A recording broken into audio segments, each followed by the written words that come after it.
Wiesz, ja jestem skowronkiem, więc ja zawsze lubię poranki.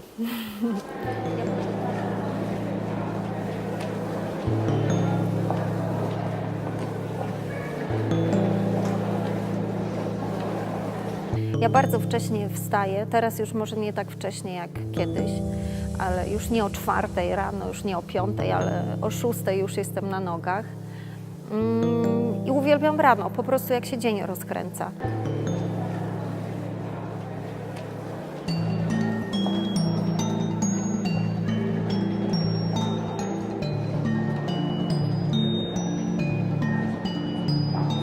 Jak byłam studentką, to marzyłam o tym, żeby pracować w teatrze.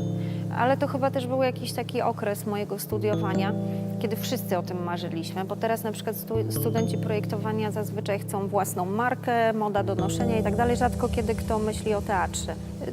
Bardzo to lubiłam i sprawiało mi to ogromną frajdę, natomiast w którymś momencie zaczęło mnie już nużyć.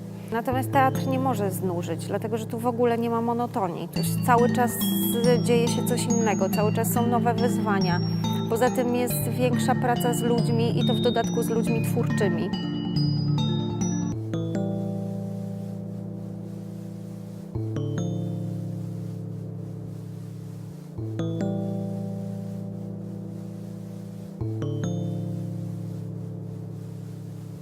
Wiesz, dobrze, że jeżeli kostiumograf ma od razu wizję, jak to wykonać, ale tak naprawdę może wymyśleć coś i nawet nie wiedzieć, jak to wykonać i tu jest cały sztab ludzi, który będzie myślał za niego, jak to zrobić. Tutaj praca to jest bajka.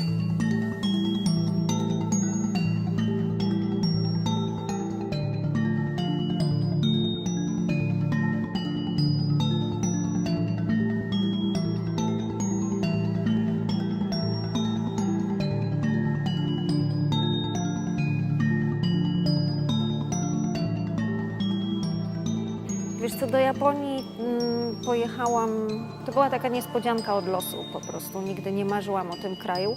Dla mnie to ta szkoła to było nieprawdopodobne przeżycie, to było źródło inspiracji największe, jakie w ogóle miałam w życiu.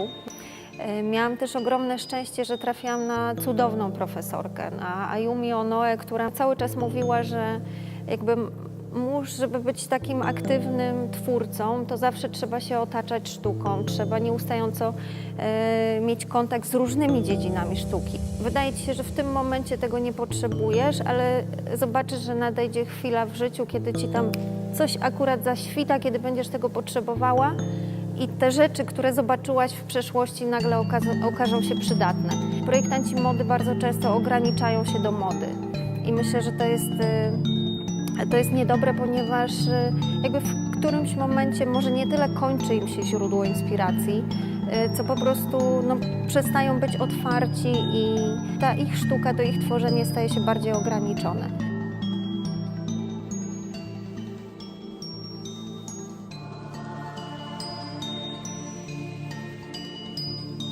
Ale to, co też jest fajnego w teatrze, że ja tu znajduję taki spokój też, że bardzo często jak mam jakieś rzeczy do zrobienia, które są rzeczami pozateatralnymi, nie wiem, przygotować się do wykładów czy do czegoś tam innego, to wiesz, nie wracam do domu, gdzie ludzie czegoś ode mnie żądają i oczekują, tylko tutaj już się robi pustka, robi się cisza, już po godzinach, wiesz, nie ma nikogo, jest cisza i spokój, jestem tylko ja i komputer i wiesz, i na przykład piszę wtedy.